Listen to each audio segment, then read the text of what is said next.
Welcome to the basic training on a new communication tool for some CMS administration staff, Cisco Jabber.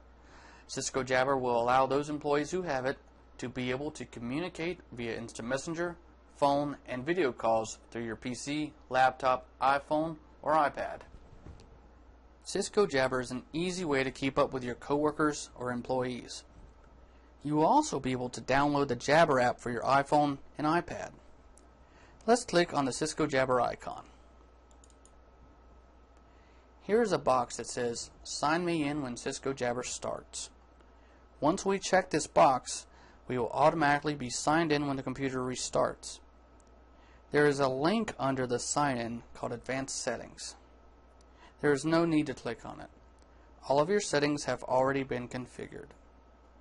We will now sign in using our CMS username and password.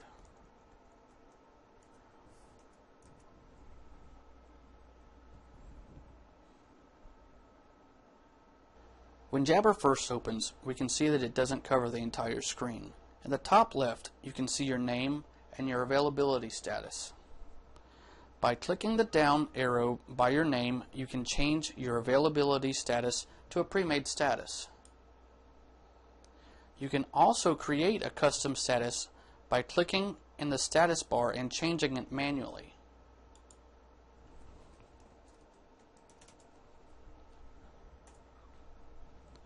This status has now become a status you can choose later. If you find you'll never need that custom status again and would like to delete it, it's very easy. Click on the down arrow again and then click Delete Custom Statuses. As you can see, after we've now clicked the status menu, the custom statuses are gone. The next piece that we notice is the search or call bar. This is where you will be able to search for other Jabber users to instant message with or to call them via your PC. As I type in a name,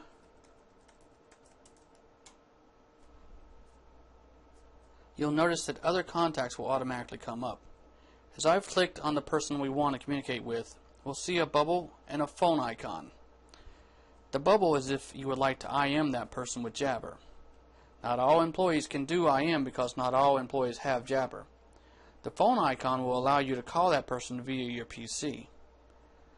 I then pick the contact I want to communicate with by double-clicking on that person's name.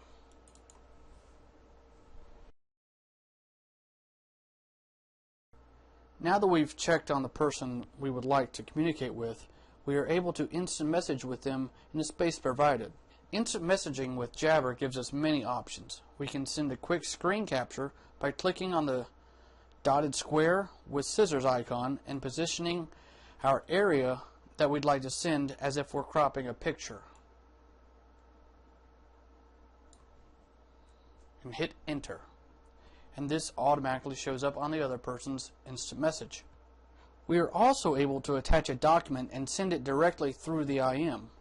We can do this by clicking the paperclip icon, then finding the file that we'd like to send.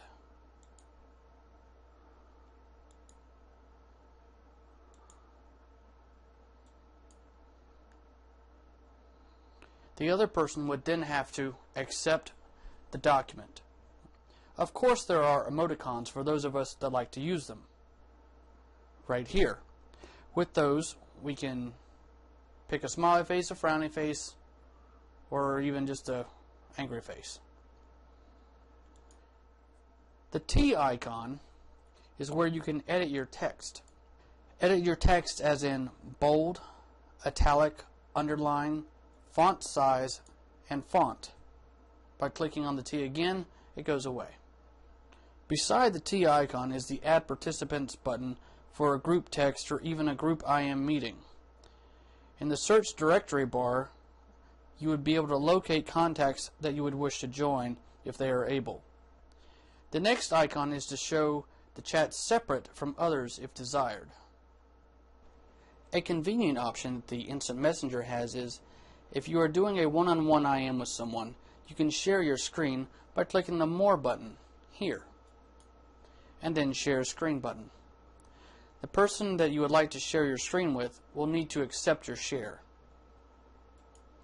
Beside the More button is the Open Options for Audio button. This gives you the option to designate the speakers, microphone, and alerts you would like to choose. After you've made your audio choice, click Apply and then OK. You will then be taken out of the Options menu. The next icon we see is the Call function, right here. If you are in a one-on-one IM with someone and feel it is necessary to speak to the person you're communicating with, you can click the phone icon and you will be able to video chat with that person if you and the other person both have cameras available. If there is no camera available, then it will appear like a regular phone call. I'm going to do it now.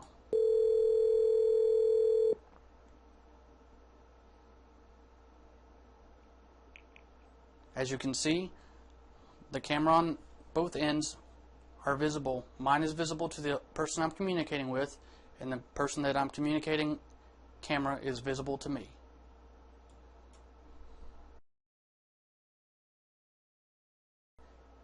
Under the search or call bar, we see that there are vertical options: contacts, recents, voice messages, and meetings. There is also an icon that looks like a monitor at the bottom left. Once your Jabber is set up, you'll be able to start adding in contacts that also have Jabber.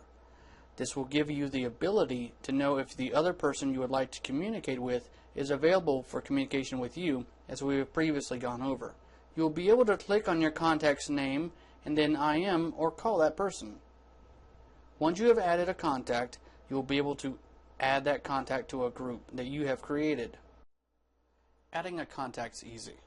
Let's begin by going to the gear icon under the X button and clicking on File, then New, and then Company Contact. After we do this, you'll see the Add Contacts menu pop up. In the search bar, we can type an employee's name that we need to communicate with on a regular basis. I'm going to do that now.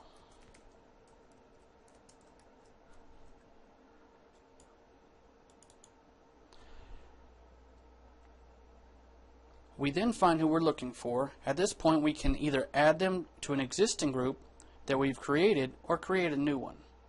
Where it says Add To, I'm going to add her to my IS&S group and hit Add. If we want to make a new group for contacts before we add in the contacts, we need to go through almost the same process as we did before for adding in a new contact.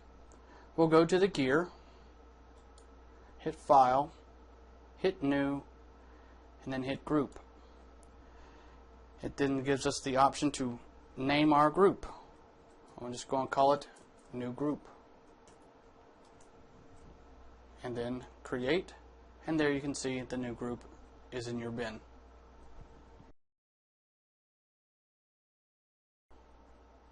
At the Recents icon here, we are able to see who and when someone has called our voice over IP phone number. If the name or number is in red, this indicates that it was a missed call, as in right here. To the right of the name or number is the time of the call. If we hover over the call, we see a green phone icon appear, like this. This indicates that we can call back using our PC.